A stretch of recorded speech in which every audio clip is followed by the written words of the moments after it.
Okey, apakah matlamat utama kempen kebebasan bersuara bukan kebebasan berbohong ini? Kempen telah dicetuskan oleh isu maklumat palsu ataupun fake news yang semakin berluasa pada hari ini.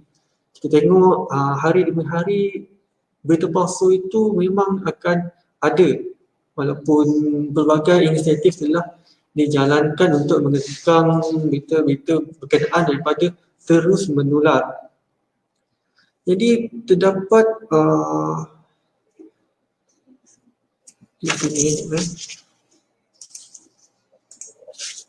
terdapat 5 garis panduan dalam menggunakan hak kebebasan bersuara, iaitu pertama, kita kena beringat bila bercakap itu kita tahu benda itu positif ataupun negatif sebelum kita bercakap. Yang kedua, kita kena bercakap benar. Jadi kita tidak seharusnya lah cakap menipu apabila mengeluarkan kata-kata. Yang ketiga adalah kita kena bijak menilai suatu perkara itu adalah sahih ataupun berita palsu.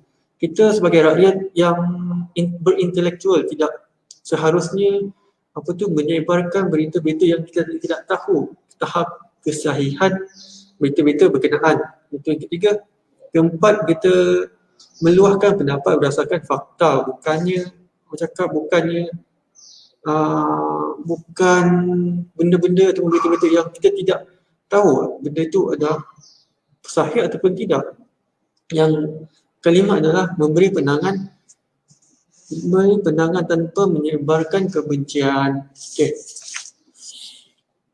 Okey, seperti yang anda lihat sekarang, ini adalah poster-poster kempen yang telah dilancarkan oleh pihak MCMC untuk bijak menilai, meluahkan pendapat dan sebagainya.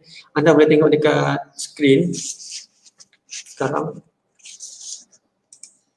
Okey, terdapat beberapa persoalan yang sering timbul apabila mengenai kebebasan bersuara.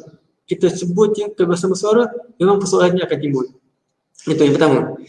Adakah isu berita palsu ini memerlukan perhatian segera? Iaitu perhatian yang penting lah. Kita kena fokus ataupun memberi perhatian segera. Okay, jawapannya adalah memang patut mendapat perhatian yang serius untuk mencantas ataupun mengurangkan penularan berita-berita palsu. Malah aspek kebebasan bersuara sering dibangkitkan oleh pihak yang berwajib. Oleh itu, pihak MCC mengambil pendekatan melancarkan kempen kebebasan bersuara bukan kebebasan berbohong. Merupakan satu langkah untuk memupuk kita semua secara khasnya supaya beretika di dalam menyebarkan maklumat-maklumat yang sahih. Kita kena bertanggungjawab untuk mencantas penyebaran maklumat palsu. Perlu diambil oleh setiap lapisan masyarakat dan malah agensi yang terlibat menyebarkan maklumat palsu. Okay.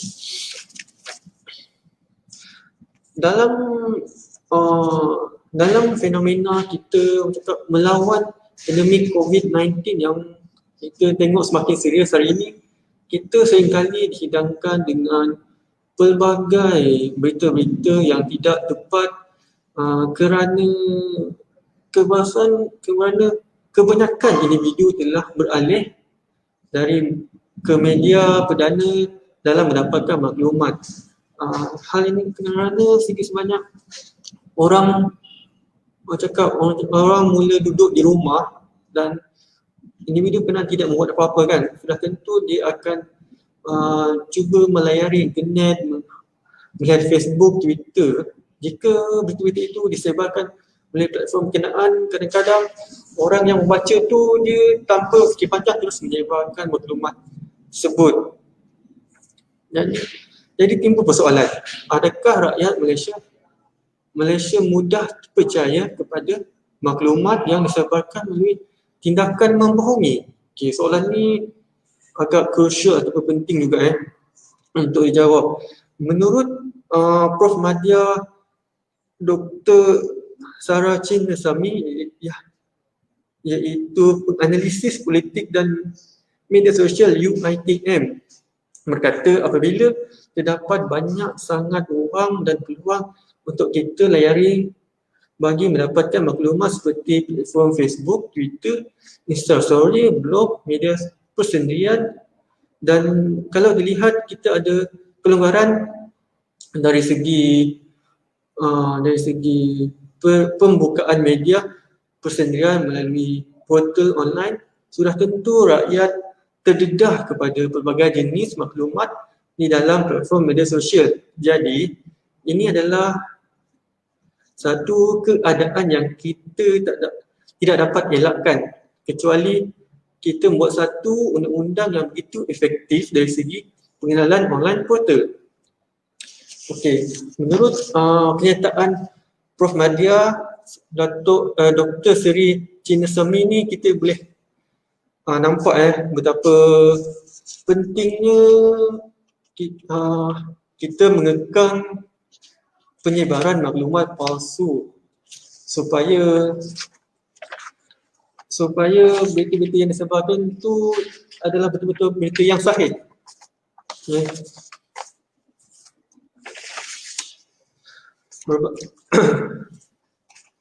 Dalam situasi dalam situasi semasa, sudah pasti rakyat ketagih untuk mendapatkan maklumat kerana kita nak tahu keadaan semasa negara kita ni dalam keadaan baik ataupun orang cakap masih dalam keadaan yang serius dalam menghadapi penularan COVID.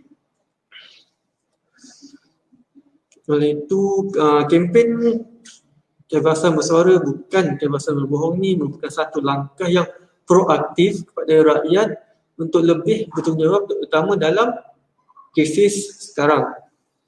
Okey, seterusnya soalan yang ketiga. Kita tengok soalan 3. Adakah berita palsu akan menghakis kebebasan bersuara dan kritikan?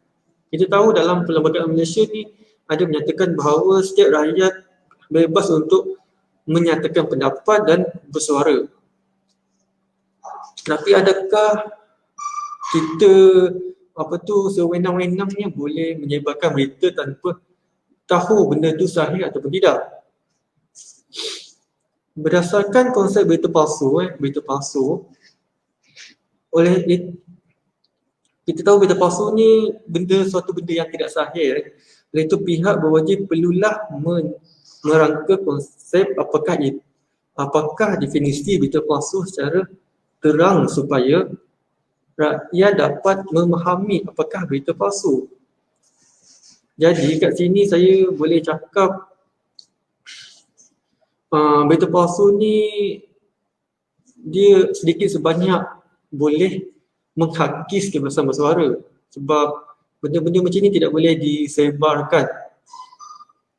Jadi kalau anda semua nak meneruskan kebebasan bersuara tu tanpa sekatan, jadi saya saya boleh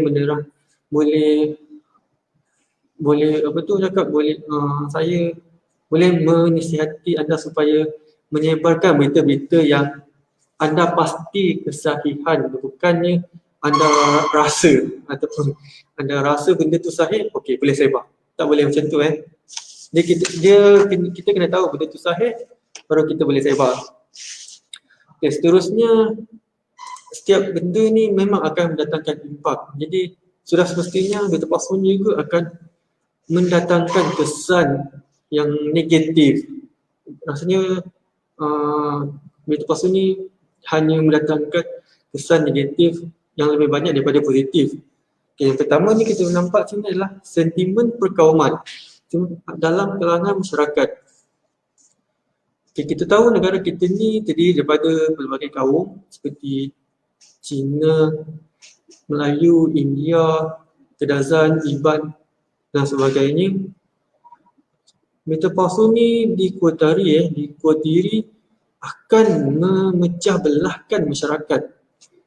Iaitu jika satu kaum ni bercakap tentang satu kaum, and then kaum tersebut akan menyebarkan kebohongan tentang atau kebencian terhadap kaum tersebut. Jadi kaum A ni akan benda ni akan meningkatkan sentimen perkauman. Okay. Yang kedua adalah menimbulkan perasaan takut dan panik. Walaupun palsu, dakwah-dakwah ini dikhawatiri akan diambil serius oleh segelintir individu sekaligus mewujudkan rasa kurang senang dan ketakutan yang memberi kesan yang besar terhadap kehidupan mereka, ya. Yang ketiga adalah buli cyber.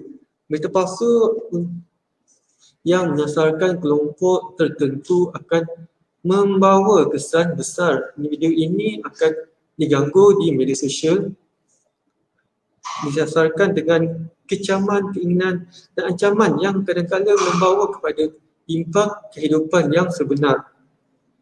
Sebagai contoh, Ali menyebarkan berita palsu mengenai Abu yang mengatakan bahawa Abu ni seorang yang gila. Padahal Ali tahu Abu tu tak gila, tapi dia sebarkan maklumat bahawa Abu tu gila.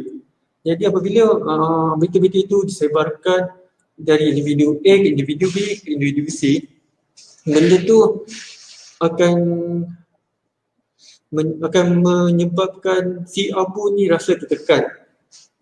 Kita boleh nampak kat situ situasi bully cyber lah, katakan, sebab dia bully melalui platform online.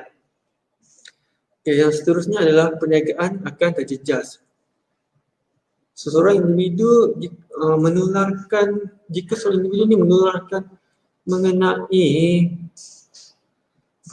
berita palsu atau berita yang tak sahih tentang perniagaan seseorang, perkara ini akan menjejaskan perniagaan individu berkenaan. Sebagai contoh, individu A ni dia mengatakan bahawa perniagaan kedai makan individu B kotor, dan seterusnya beliau menyebarkan maklumat itu dalam Facebook. Sudah pasti orang ramai tidak akan datang ke kedai makan individu B, dan kesannya perniagaan beliau akan terjejas. Okay. Yang akhir sekali adalah mencalarkan meluah seseorang individu. Okey, seperti yang saya kata tadi, jika benda ni berkait rapat dengan kesan nombor 3, iaitu bully cyber, meruah seorang itu akan tercalar jika perkara-perkara yang tidak betul disebarkan melalui Facebook, Twitter dan sebagainya. Kita banyak lagi kalau online. Jadi benda-benda itu akan disebarkan dan sudah pasti meruah individu itu akan tercalar dan mengakibatkan dia rasa tertekan. Jadi kita tengok kat sini berita-berita palsu ni lebih banyak mendatangkan kesan negatif kepada setiap masyarakat secara amnya dan secara khususnya kepada individu. Jadi saya berharap kepada anda di luar sana, kepada penonton yang tengah menyaksikan live saya ini, supaya anda berfikir secara positif dan tahu tentang kesahihan suatu berita sebelum anda menyebarkan berita berkenaan. Semoga berita-berita palsu ni dapat dikurangkan hari demi hari. Sebelum saya menamatkan sesi live saya pada petang ni, saya ingin mengingatkan kepada anda semua untuk sentiasa menjaga diri dan tidak keluar jika anda tidak mempunyai urusan yang betul-betul penting, kecuali anda nak bekerja lah. Dan stay safe, stay home. Assalamualaikum.